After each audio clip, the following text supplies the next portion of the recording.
कोकणातील प्रत्येक अपडेट जाणून घेण्यासाठी आजच माझे कोकणच्या सोशल मीडिया प्लॅटफॉर्मला लाईक, फॉलो आणि सबस्क्राईब करा।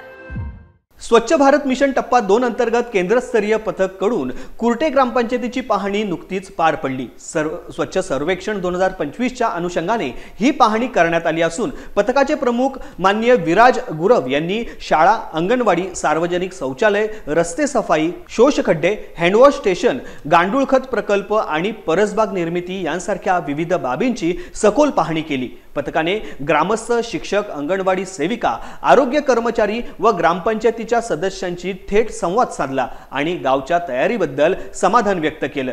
सरपंच संजीव कुमार गुरव, उपसरपंच सुरभी जाधव आणि ग्रामपंचायत सदस्य व कर्मचारी यांची उपस्थिती विशेष होती। या दौऱ्याच्या यशस्वी आयोजनामध्ये गटविकास अधिकारी उमा घारगे, समाज तज्ञ अजित माजगावकर, सहाय्यक गटविकास अधिकारी प्रमोद केळसकर तसेच तालुक्यातील ग्रामपंचायत अधिकारी यांचे विशेष योगदान लाभले। कार्यक्रमानंतर सरपंच व ग्रामपंचायत अधिकारी मंगेश पांचाळ यांनी सर्व सहकार्य करणाऱ्यांचे आभार मानले। गावकऱ्यांचा सहभाग आणि स्वच्छतेसाठी घेतलेली मेहनत पाहून कुर्टे गाव राज्य पातळीवरती नक्कीच उठून दिसेल अशी अपेक्षा आहे।